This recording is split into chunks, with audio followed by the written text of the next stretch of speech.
Hey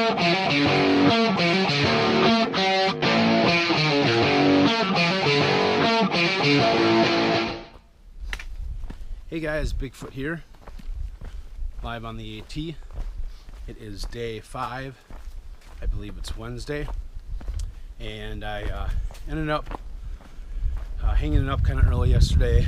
I got to Standing Bear Shelter, I think is what it was called, mile marker 86.3. I got there about 10 minutes to 6, and felt great to be able to have enough time to set up camp and bullshit with the other hikers and relax. Met a few really cool people yesterday. One of the guys' names was brain dead. He was nice enough to heat up all of my ramen noodles, boil the water for me, so that was really awesome.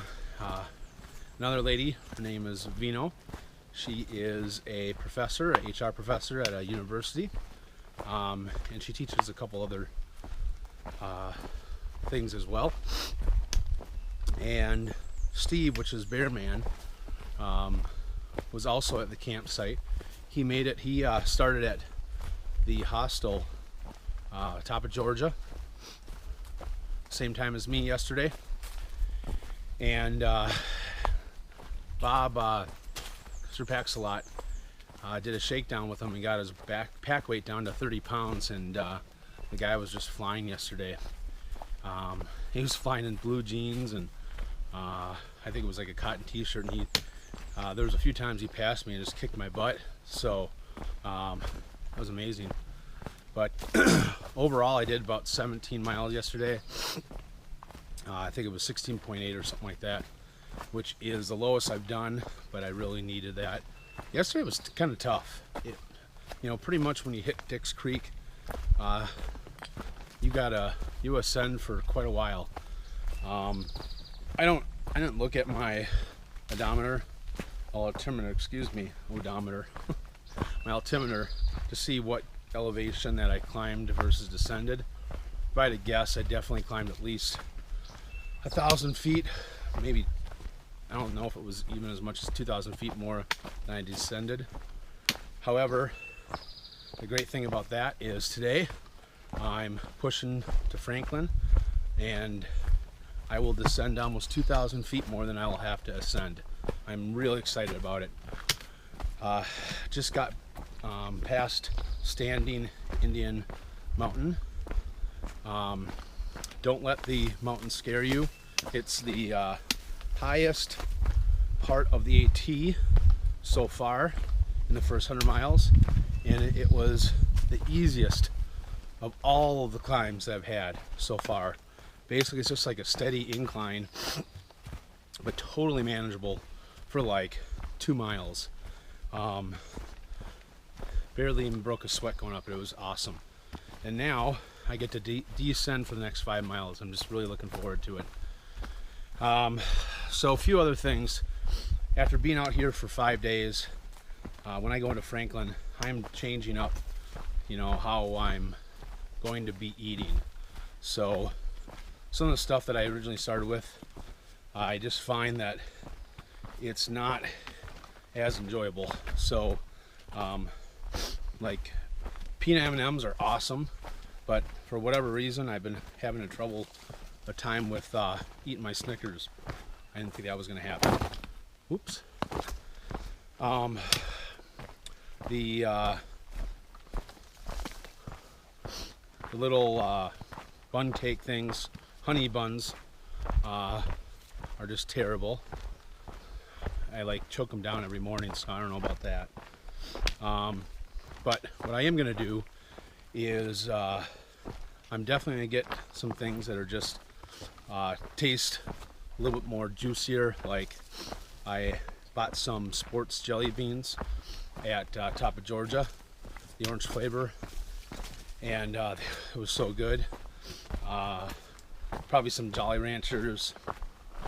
I had probably the thing that I've had that was the best so far on the trail was spicy tuna and and Velveeta cheese, like this Velveeta cheese packet, and I mixed it together and had it with crackers, and it was just amazing. So and then of course I'm going to buy a lot more Gatorade packets. The first few days I was probably going through 5 or 6 Gatorade packets a day, and I'm just sweating so much out here. And yesterday I had ran out, so I didn't have any, so I had some Gatorade at the Trail Magic, but that was about it. And I definitely feel like it affected me a little bit, just because I didn't get as much electrolytes as I had beginning in the days before. So I'll be going to Franklin. The best news is there's a Walmart in Franklin, there's a McDonald's in Franklin, there's a Dairy Queen in Franklin. My plan is to try to get to Franklin definitely by 3 o'clock. So there's a transit that will pick up you either at Windy Gap, or I can't remember what the other place is. It's 3 miles before that. But basically you have 2 different points that you can pick up. So depending on what time it is, I think the pickup times are like I know one's at 1 o'clock, one's at 3. I don't remember the earlier one, just because there's no way I'll make it by then. But I should definitely be able to make the 3 o'clock. I don't know about the 1:30.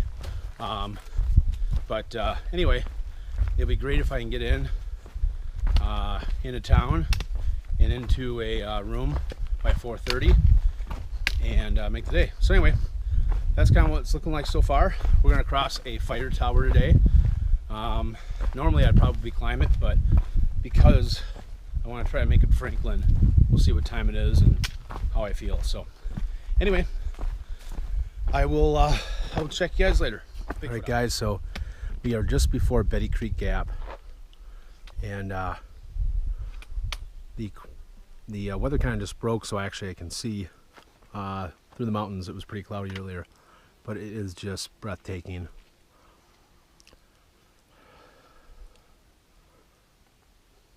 Probably one of the top 3 views that I've seen so far. So we are, it's about, I don't know, 10:30, and I'm almost 10 miles in on the day. I'm just cruising. Maybe it's 9 miles, I'm not sure.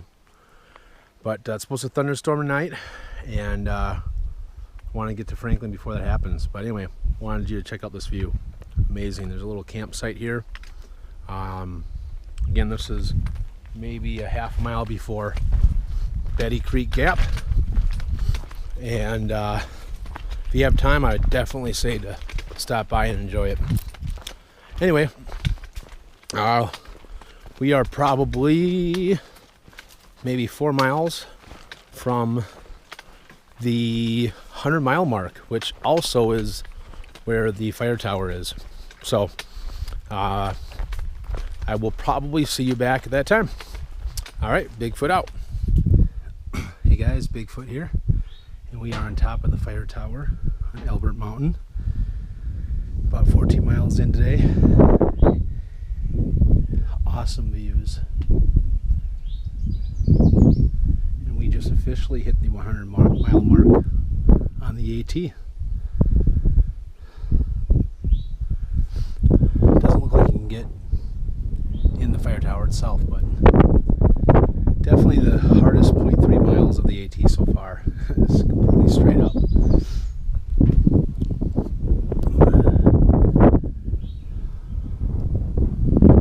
So we got maybe another 6 or so miles to the first stop if we want to get to Franklin, and it's not even 1 yet. So 14 miles in, not 1. That's a good ratio. All right, guys. Bigfoot checking out. Hey guys, so it's 2:30 right now, and I've just been flying since Elbert Mountain. I should be able to make it to Rock Gap in the next 20 minutes, which I believe the next shuttle, the last shuttle that leaves Rock Gap, is at 3:45, so I'll actually have almost an hour to relax before it picks me up, and then into Franklin. So today has been by far the easiest day on the AT for me. All in all, I'll have about 20 miles in today, and it took me less than 8 hours, but the terrain was just totally in my favor. I think all in all today I descended about 1,800 feet more than I ascended, so that's a good formula. Don't think I'll be seeing that formula too often, but feel great. I do have a small blister that's starting to form on the outside of my left heel, so I put some Katie tape on there and it seems to be fine. Other than that, everything else is good. So I will probably do my next clip when I actually get into Franklin, and since I'm getting to Franklin so early, I don't think I'll be taking a zero tomorrow. I was thinking about maybe taking a zero tomorrow, but with how much time I have left in the day and a lot of time to relax, I would rather sleep in tomorrow and take the shuttle that leaves at 11 and know that I'll probably feel awesome than have to take a whole day off. I don't think I'm ready to take a whole day off yet. I don't need to. Alright, anyway, I'll see you guys in Franklin. Hey guys, Bigfoot here. I am in Franklin, North Carolina right now at the Haven Budget Inn. I'm enjoying my first experience in a trail town, and I'm just absolutely loving it. Last night I stayed at Standing Indian Shelter, which was mile marker 86.3. To get to Franklin, I needed to catch a shuttle at Rock Gap, which was mile marker 106.1. So I basically needed to do about 20 miles.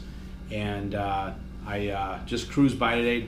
The terrain between Indian Shelter and here was totally in hikers' favor, and had no problem doing 20 miles. I actually was able to accomplish it in I think it was like seven and a half hours. So I still had time to climb the fire tower at Elbert Mountain and enjoy some of the views. But it was great. I got into town at it was probably 4 o'clock. Checked in, took a shower, went up to McDonald's and had a double quarter pound with cheese and 6-piece nugget. It was so awesome. And when I left McDonald's, I came back to the room and I did my laundry, and then I decided to go down to Ingalls to resupply, which is within walking distance. It's less than a mile, maybe a half a mile, and brought my pack to carry everything back. When I got done checking out, one of the guys recognized me at the grocery store and offered me a ride back because he was staying at the hostel as well. He has a wedding to catch somewhere in Nashville, so he rented a car. So that was totally awesome. So there's some trail magic here in Franklin. I didn't have to walk back, but it's been a great day. I've been able to call my friends and family and girlfriend, and I've actually had some downtime that's been weird. I didn't know what to do with the extra time. I was a little bored. I haven't really experienced that much on the trip, and it was definitely nice. I picked up a couple of pizzas, pan pizzas, the personal pizzas at the grocery store, so I actually just baked those. So I'm gonna have some pizza for tonight. Yeah, it was good. I had some trail magic today at Mooney Gap. Someone left a sack of oranges and bananas, and I tell you, that like hit the spot. I've been craving an orange so bad, and that just like really boosted my morale. I'm feeling great. So I've done so far 106 miles through 5 days. So I'm averaging just over 21 miles a day, which I couldn't be happier about where I'm at. I did decide to push my reservation that I had at the Fontana Dam Lodge, from Friday to Saturday, because I originally wasn't planning on staying in Franklin, and I really just wanted to get off the trail and get into Trail Town. So I do not want to hike 58 miles in the next 2 days. I think I could do it, but it would be really, really tough, especially coming out of NOC. And so I'm stretching over 3 days, which is I think totally doable for me, and will be a little more relaxing. Yeah, so I'm excited about that. I should be in the Smokies by Sunday. One thing I have been doing is I'm changing what I am bringing for food based on my first 5 days. There are things that I've been craving I really wished I had that I didn't. Some things are like as little as Jolly Ranchers. For whatever reason, I've just been really craving Jolly Ranchers, something to suck on when I'm on the trail. A couple other things that I am doing is I got some turkey sticks and some little pepperoni pieces, chunks here. So a lot more protein. I didn't have enough protein, I felt, or my body felt in the beginning. I got some sweet and spicy tuna, and I'm sacrificing the weight and getting some Cheese Whiz, or I bought a can of Cheese Whiz and squirted in there with chips. I had that earlier with Velveeta cheese, and it was so good. It just really hit my spot. I can't eat the honey buns anymore. I honestly have to choke them down. I know it's only 4 days and I'm already sick of them, but I never really liked them in the beginning. So I'm going with Pop-Tarts. And then the other thing that I did too is just with how much I've been craving a lot of fruit and stuff, I did get some more dried fruit. So I have been carrying the Philippine mangoes, but I got some dried strawberries and dried blueberries.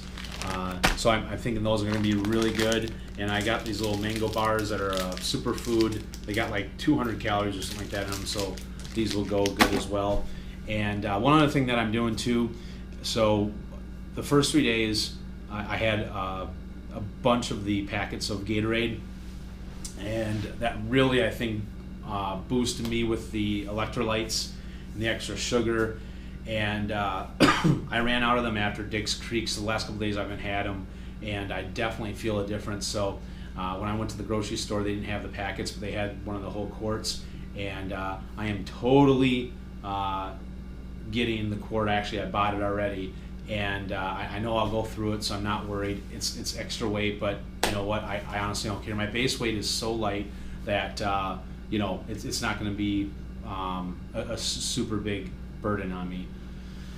So those are some of the things I've changed. One of the things that I honestly have not been able to eat that I thought would go down a little bit better is peanut butter. I don't know if it's just because I'm hiking so many miles and I'm drinking so much water. I constantly need to continue to rehydrate myself, and the peanut butter just, I don't know, just dries out my mouth, and I can't stop my quench of thirst. So it's really hard to choke down, and I really don't want to have to choke something down. So that's why I kind of supplemented it with some other proteins that I showed earlier, but I'm getting rid of that. And one other small thing I'm doing, this is just more so for a morale boost. I'm bringing one of those little Chef Boyardee mini microwavable things with the mini ravioli. I know it's extra weight, but I know that there's going to be one night, the next couple nights, that I'm really going to want one just to, you know, boost some morale and really something that tastes really, really good. I wish I would have had it a couple nights ago. I'm totally willing to sacrifice the weight. So I don't know how much my food pack weighs right now after resupplying. I would say it's probably, I don't know, 9 or 10 pounds. So with my base weight 11.5, I'm at 21.5 plus water, and that's all right. You know, after a day it'll be down under 20, and I'll be totally fine. I did buy, with the quantity so big, I'm gonna do a bounce box and push it up to I don't know, somewhere maybe 100 miles from now. I have a food drop going to Fontana, and I got one going to whatever the hostel is right outside the Smokies. But I'll send it to somewhere up further than that. One other thing that has kind of been surprising, to me at least, on the trail is almost every person that I've met on the trail, their total weight of their pack is 35 to 40 pounds, sometimes up to 55, 60. I haven't really met anybody that has really gone ultralight, and that was surprising to me because I thought, with the popularity of it growing, I thought I would have seen more people out here with the lighter pack weights, but that just really surprised me. So, but I tell you what, there's no way I could have done the miles I've done without it. Anyway, I'll show you my hotel room just in the event that you if you want to stay here, or maybe you don't because it's not the greatest. It was only $40, but this is again is the Haven Budget Inn. You got your little, you got a refrigerator that works, you got a stove that works, a microwave. There's no pots and pans or anything like that. You have a bedroom over here. It's a decent size. It's got an air conditioner in it, and then your bathroom in here. I honestly don't know where the oh, here it is. The light is. So pretty big bathroom, but overall it's, you know, actually a decent size room for $40, but I can't complain. Exactly what I wanted. So anyway, I'm gonna check out, and I plan on doing about maybe 20 miles, maybe a little less than 20 miles. I'm gonna get on this trail a little bit later, so maybe 18 miles, whatever. I really don't care. I don't have to be on Fontana until Saturday, so I can kind of take it easy the next 3 days. So anyway, thanks for watching, and I will check you guys later. Bigfoot out.